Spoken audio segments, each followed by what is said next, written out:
গাছের গাব লায়ের তলি, এইলিয়া গাবতলী। শহীদ প্রেসিডেন্ট জিয়াউর রহমানের জন্মস্থান বগুড়া জেলার গাবতলী উপজেলায়। এককালে এই উপজেলায় প্রচুর পরিমাণ গাব গাছ ছিল। সেই গাব গাছের তলায় গড়ে উঠেছিল জনবসতি, আর সেই জনবসতি কালক্রমে গাবতলা থেকে গাবতলীতে রূপান্তরিত হয়। দর্শক, আজকের ভিডিওতে আমরা জানব গাবতলী উপজেলার সংক্ষিপ্ত ইতিহাস সম্পর্কে। বিস্তারিত দেখুন প্রতিবেদনের বাকি অংশে। গাবতলী উপজেলা বাংলাদেশের বগুড়া জেলার একটি প্রশাসনিক এলাকা।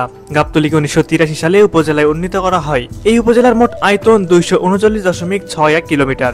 এর উত্তরে শিবগঞ্জ উপজেলা ও সোনাতলা উপজেলা, দক্ষিণে ধুনট উপজেলা, পূর্বে সারিয়াকান্দি উপজেলা ও পশ্চিমে বগুড়া সদর উপজেলা ও শাহজাহানপুর উপজেলা। বগুড়া শহর হতে উত্তরে প্রায় 7 কিলোমিটার দূরে অবস্থিত এই এলাকা।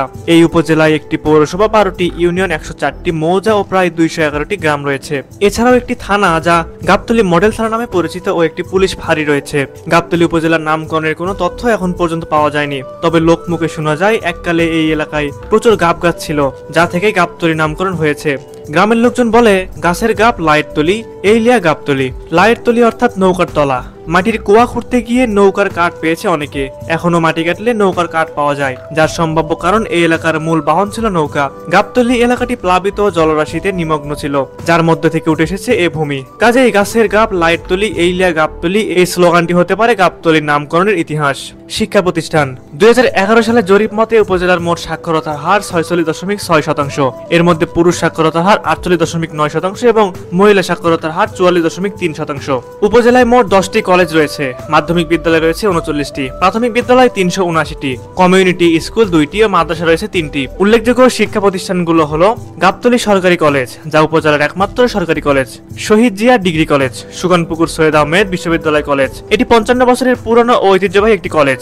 এছাড়াও রয়েছে গাবতলী পাইলট উচ্চ বিদ্যালয়, কাগুইল করুণাকান্ত উচ্চ বিদ্যালয়, বাগবাড়ি কলিম মাহমুদ উচ্চ বিদ্যালয়, মহিষাবান বহুমুখী উচ্চ বিদ্যালয়, রিয়েল মাল্টিমিডিয়া স্কুল ইত্যাদি। উপজেলায় মোট 62টি ধর্মীয় শিক্ষা প্রতিষ্ঠান রয়েছে। এর মধ্যে দাখিল মাদ্রাসা 21টি, আলিম মাদ্রাসা 5টি, ফাজিল মাদ্রাসা 2টি এবং 34টি ইবতেদায়ী আলিয়া ও কওমি মাদ্রাসা রয়েছে। চিকিৎসা সেবা।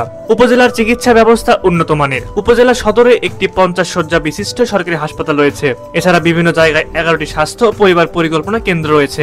এছাড়া পশু পাখির চিকিৎসার জন্য রয়েছে একটি সরকারি প্রাণী হাসপাতাল। ঐতিহ্যবাহী উৎসব। পোড়াদহ মেলা হলো গাবতলী উপজেলার সবচেয়ে বড় উৎসব। ইসামতি নামক নদীর তীরে উপজেলা সদর হতে 9 কিলোমিটার দক্ষিণে গোলাবাড়ি বাজারের কাছাকাছি মহিষাবান গ্রামের পোড়াদহ নামক স্থানে প্রতি বছর এই মেলা হয়ে আসছে। উপজেলার সবচেয়ে বড় উৎসব পোড়াদহ মেলা। মেলা হয় প্রতি বছর বাংলা মাঘ মাসের শেষ বুধবার। কথিত আছে প্রায় 400 বছর আগে পোড়াদহ নামক স্থানে বটবৃক্ষের নিচে কিছু সংখ্যক সন্ন্যাসী আশ্রম তৈরি করে। তখন থেকে শুরু হয় সন্ন্যাসী পূজা। মূলত এটি হিন্দু ধর্মাবলম্বীদের উৎসব হলেও কালের বিবর্তনে উৎসবটি ধর্মের গণ্ডি পেরিয়ে পরিণত হয়েছে সকল ধর্মের মানুষের মিলন মেলায় এবং উপজেলার সবচেয়ে বড় উৎসবে। এই এলাকার উল্লেখযোগ্য ব্যক্তিত্ব হলো জিয়াউর রহমান, যিনি বীর উত্তম ও বাংলাদেশের 7ম রাষ্ট্রপতি, এবং প্রাদেশিক সরকারের MML সৈয়দ আহমেদ। সুপ্রিয় দর্শক, এই ছিল গাবতলী উপজেলার সংক্ষিপ্ত ইতিহাস। এরপরে আপনারা কোন উপজেলার ভিডিও দেখতে চান তা আমাদের অবশ্যই কমেন্ট করে জানিয়ে দিবেন।